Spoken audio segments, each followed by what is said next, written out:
hanggang abroad na panood ang pag-alingaw ng mga putok ng baril sa Senado kahapon. Kasamang na-trap sa loob ang maraming miyembro ng media. Balikan natin ang mga tensyonadong tagpo sa Senado sa pagtutok ni Ian Cruz.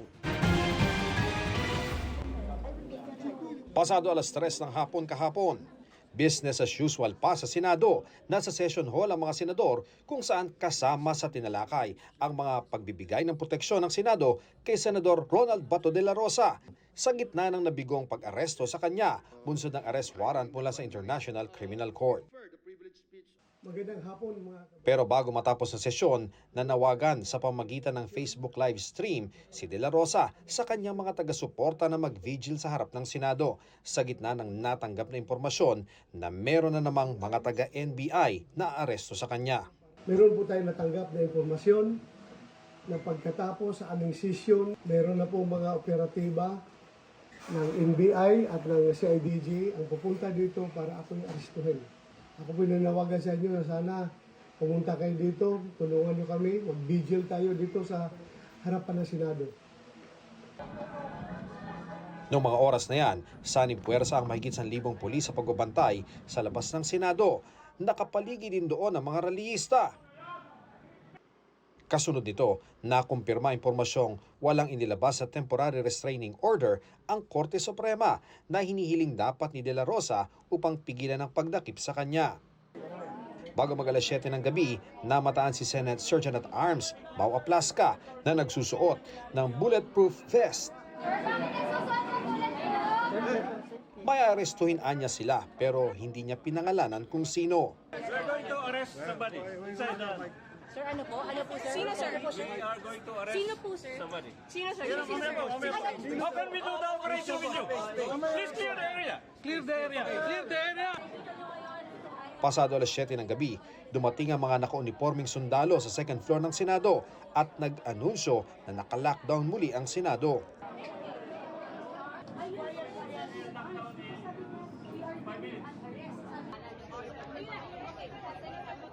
Bandang 7:17 p.m., namataan si De La Rosa na sumakay ng elevator kasama si Senador Robin Padilla.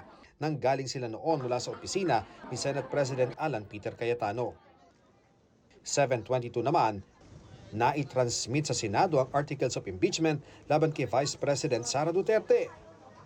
Bago mag-alas 7:30 ng gabi, nakuhanan ng GMA News ang tagpong ito, ang pagdrill o pagbarena sa isang pintuan.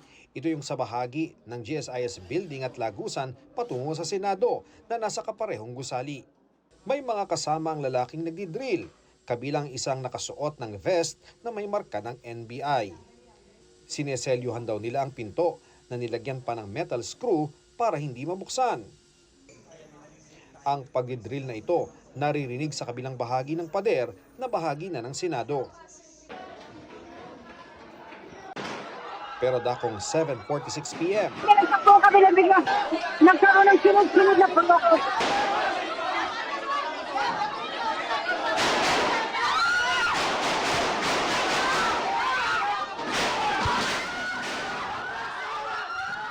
Umalingaw-ngaw ang sunod-sunod na putok sa second floor ng Senado kung nasaan ang media.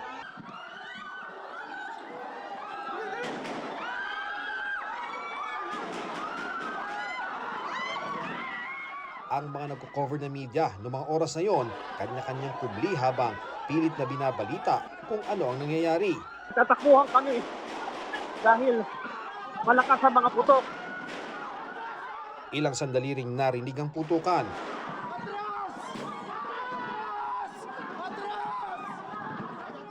Maya-maya'y pinatay na ang ilaw.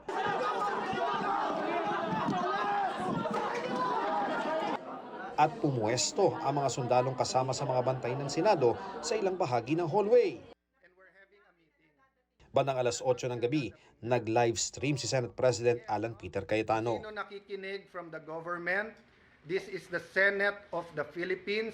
We are allegedly under attack. Kasunod nito'y ang ilan pang miyembro ng mayorya na nasa loob ng Senado noong sandaling nangyari ang putukan. Ganun pa man, hindi tama itong nangyayari. Kung nais nilang nakipin si Senator Bato, hindi nila dapat ipinsala ang institusyon ng Senado, ang building ng Senado at ang mga senador. Bandang 8:15 ng gabi, humarap sa media si Senate Secretary Mark Leandro Mendoza at sinabing nakabarila ng Senate Security ang mga taga-NBI umano.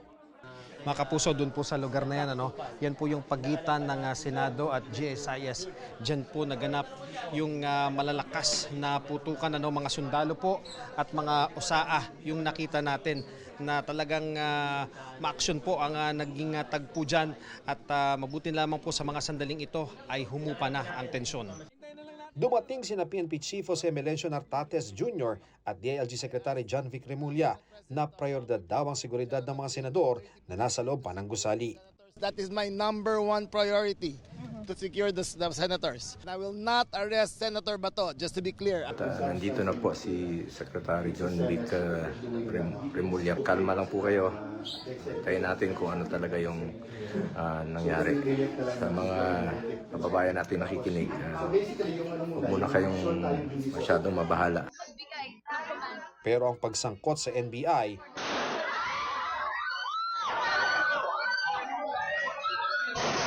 mariing itinanggi ng NBI sa panayam ng 24 oras pasado alas 9.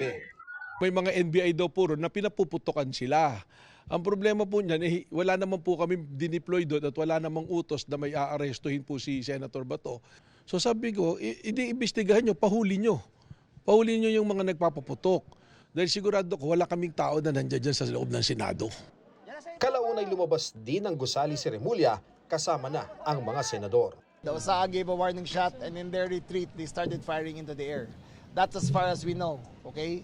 That is not conclusive. We still have to review the footages. I expressed to the President, who was a senator before he became President, to Secretary Mulya that, of course, the safety of my colleagues is very important, but yung integrity din ng Senado, the building is more than a building. In fact, it's not even our building, it's GSIS. But it represents the democracy of our country. Ian Cruz, Nakatutok, 24 Oras.